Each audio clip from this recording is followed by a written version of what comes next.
Hello प्यारे बच्चों, आप सभी का स्वागत है आपके अपने YouTube channel the crazy board पर। तो प्यारे बच्चों, आज हम इस वीडियो में प्रश्नावली 2.2 के इस प्रश्न संख्या 2 के दूसरे नंबर प्रश्न को हल करेंगे।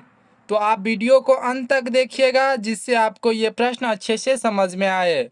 और अगर आप कक्षा 10 में हैं तो आप हमारे चैनल को सब्सक्राइब कर लीजिए, क्योंकि हम इस चैनल पर कक्षा 10 के सभी प्रश्नों के हल को अपलोड करते रहते हैं, जो आपके एग्जाम पॉइंट ऑफ व्यू से काफ़ी इम्पोर्टेंट है। हमारे डिस्क्रिप्शन में प्लेलिस्ट का लिंक दिया गया है, आप वहां से जाके हमारे और भी प्रश्नों का हल देख सकते हैं, जैसे प्रश्नावली 8.1, प्रश्नावली 9.1, जो भी है, त्रिकोणमिति हो या हाइट एंड डिस्टेंस हो, सभी प्रश्नों को हल करके अपलोड किया गया है। आप हमारे डिस्क्रिप्शन में प्लेलिस्ट का लिंक है, वहां से जाके आप देख सकते हैं। तो आइए हम प्रश्न को हल करना प्रारंभ करते हैं। तो प्यारे बच्चों, यहाँ पर प्रश्न है, एक द्विघात बहुपद ज्ञात कीजिए जिसके शून्यकों के योग तथा गुणनफल क्रमशः दी गई संख्याएं हैं। हमको यहाँ पर शून्यकों का योग और गुणनफल दिया गया है। योग कितना है? तो योग है √2 और गुणनफल है 1/3। ये हमको दिया गया है और हमको ज्ञात करने के लिए बोल रहा है एक द्विघात बहुपद। तो यहाँ पे हम लिखेंगे हल शून्यकों का योग, शून्यकों का योग। अगर शून्यक अल्फा बीटा है तो शून्यकों का योग क्या हो जाएगा? Alpha plus beta. वो हमको कितना दिया गया है? √2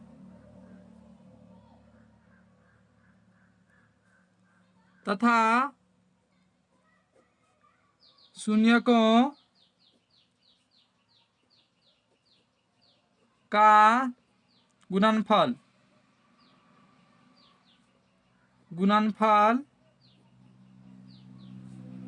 शून्यकों का गुणनफल यानी अल्फा इंटू बीटा, ये क्या हो जाएगा? ये 1/3 हमको दिया गया है। हमको बोल रहा है इससे द्विघात बहुपद ज्ञात करने के लिए। तो हम यहाँ से आसानी से द्विघात बहुपद निकाल सकते हैं। यहाँ पे हम लिखेंगे सूत्र से द्विघात बहुपद बराबर, द्विघात बहुपद बराबर। तो प्यारे बच्चों, द्विघात बहुपद बराबर एक फॉर्मूला होता है। वो फॉर्मूला ये है, x² minus alpha plus beta into x plus alpha into beta. इस फॉर्मूले को आप याद कर लीजिए। जब भी आपको शून्यंक दिया रहे या शून्यकों का योग और गुणनफल दिया रहे, तो आप इस फॉर्मूले का यूज करके बहुपद निकाल सकते हैं। तो यहाँ से जो है हम लिखेंगे x² माइनस शून्यकों का योग अल्फा प्लस बीटा, इसका वैल्यू कितना है? वो है √2।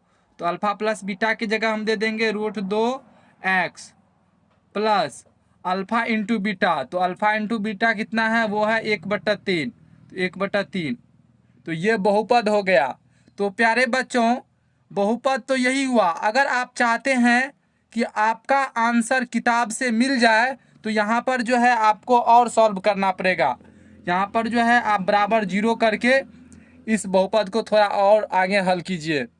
जैसे प्यारे बच्चों, ये बहुपद है, इसके बराबर हमको कर देना है 0। यहाँ पर देखिए, ये बहुपद है, इसके बराबर क्या कर देना है? 0। अब इसको थोड़ा आगे हल कीजिए। तो इसको जो है हम क्या करेंगे? इन सब का एलसीएम लेंगे। तो 1 3 का एलसीएम लेंगे तो क्या हो जाएगा? 3।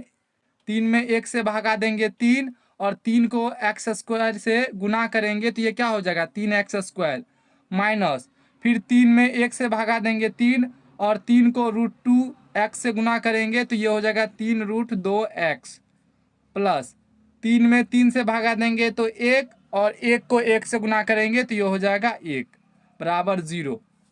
या 3x² माइनस 3√2x प्लस 1। अब ये 3 यहाँ पे भागा में है, इस साइड भेजेंगे तो 0 गुना 3 हो जाएगा, तो यानी ये 0 हो जाएगा। तो क्या हो गया? 3x² माइनस 3√2x प्लस 1 बराबर 0। इस फॉर्म में जो है आंसर दिया गया है। इसी कारण से हम बोले थोड़ा और आगे हल करना है।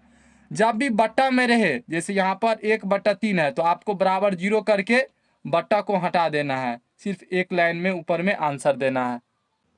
तो प्यारे बच्चों हमको क्या बहुपद आ गया, 3x² माइनस 3√2x प्लस 1। तो यहाँ पे हम लिखेंगे, यहाँ पे बराबर 0 करके आप निकाल सकते हैं, नहीं तो आप यहाँ पे डायरेक्ट लिखिए। नीचे में 3 है तो आपको एक शॉर्टकट बताते हैं, आप 3 से सब में गुना कर दीजिए। तो इसमें 3 से गुना कीजिएगा तो क्या हो जाएगा, 3x² माइनस इसमें 3 से गुना कीजिएगा तो 3√2x प्लस इसमें 3 से गुना कीजिएगा तो ये क्या हो जाएगा 1, क्योंकि 1/3 में अगर आप 3 से गुना कीजिएगा, जैसे मान लीजिए 1/3 है, इसमें आप 3 से गुना कीजिएगा तो 3 तो कट जाएगा, बच क्या जाएगा 1।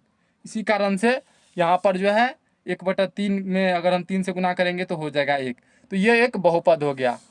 तो प्यारे बच्चों हमको उम्मीद है कि आपको ये प्रश्न समझ में आ गया होगा। इसका एक दूसरा मेथड भी है, उस मेथड से भी आप निकाल सकते हैं, बाकी ये मेथड भी सही है।